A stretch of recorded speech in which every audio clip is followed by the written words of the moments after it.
think, O'Reilly, you knew that some kind of confrontation with Putin was brewing here in this first year. You famously confronted Trump in 2017, basically saying you don't understand how evil Vladimir Putin is. You're not clear-eyed about it. Does that same kind of lack of understanding still exist today for Donald Trump? No, I don't think so. I think he understands who Putin is. But you're making a mistake, and most television pundits and commentators are making the same one. It's only the third inning. It's not over. So Putin's ahead in the third Bill. inning. I never said it was over. I never said it was over. No, but you said Putin won. No, I didn't. I said he inning. won today. Somebody can win an inning. Somebody can lose an inning. People are ahead in the games. People are behind in the games. You didn't contextualize it. Yes, I did. He's in the third inning. So, no, you didn't. I listened very closely, and it was painful. You didn't put it into context. That this whole thing is designed to get the deal that Trump wants. And here is the deal that Trump wants. I'll just lay it right out to you. And I hope the idiot senators are listening right now. So he knows, Trump knows, that Putin's never going to stop murdering people unless Putin can walk away with some kind of victory. All right? Some kind of saving face. Trump knows that. So that's why Trump isn't attacking him. That's why Trump even, patronizes him to a certain extent, not condemning him. And nobody in his administration will either. Yep. Because he can't do that and get a deal with Putin. Now, Zelenskyy apparently does not understand that when a 10-year-old would. That if your enemy is more powerful than you, and you want the enemy to stop murdering your people, you're going to have to make some accommodations. And that's it. So Zelenskyy, when he says, well, we're not even close, as he did today, for a peace deal, it's like, okay, that could be true, but do you want to be Hungary in 1956? Is that what you want to be? Because Americans are not going to fight this battle for you. They're going to help you. But if you're an obnoxious guy, an unreasonable guy, then the help is going to be put on pause, which is what happened today. It's a negotiating situation with Trump. I don't know what the announcement is tomorrow about Ukraine, but I was wrong when and you never hammered me on it.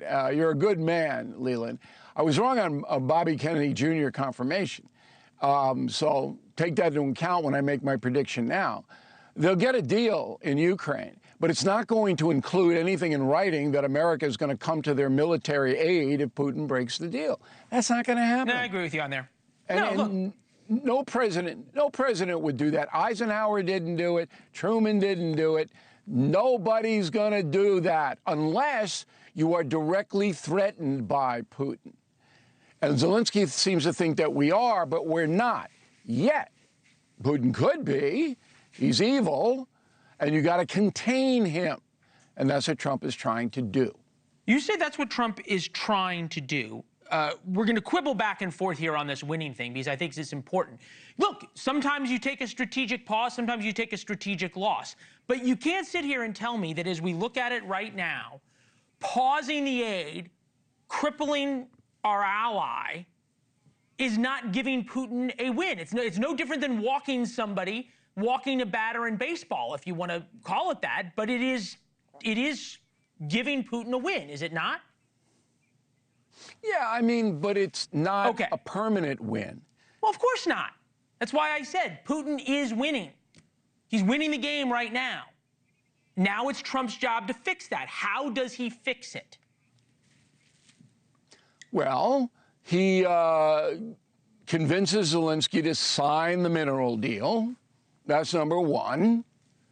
Then he gets to bad Vlad and says, hey, we got to sit down and hammer this thing out in a reasonable way. And if you do that, you get back into the G8 and, you become a civilized nation again. And then Vlad will go bluster, and then Trump will give him some territory, and it'll probably be, well, they'll have elections where they want to stay with Russia or Ukraine, the dance. Yeah. But Zelensky's going to lose some territory. Yeah, look, I said in the beginning of the show, America doesn't care about the Donbass. Okay, I was there. Nobody cares. Right. I get that. Okay. Nobody cares. But this doesn't happen in a vacuum, Bill, and you know that better than anybody. This is a dangerous world. Okay, and China's sitting there watching. Okay, China's thinking about invading Taiwan. China's thinking about going after our other allies, the Philippines and Australia. And I know you're going to give me this double bounce thing about how if all of a sudden you get a deal in Ukraine, it's going to pull Putin away from China and away from Xi, and therefore Xi's more isolated. I don't buy it. The world is safer when America is respected and feared. I don't understand how kind of, we can make a deal on everything, okay, makes America more feared and respected. All right, then you got to go to war. You got to wipe out some people. You got to do a Don Corleone. You got to wipe out the 5 families. You really want to do that? It worked for Reagan. You want to be feared? It worked for Reagan. Nah, it didn't. He didn't attack anybody. He withdrew from Lebanon.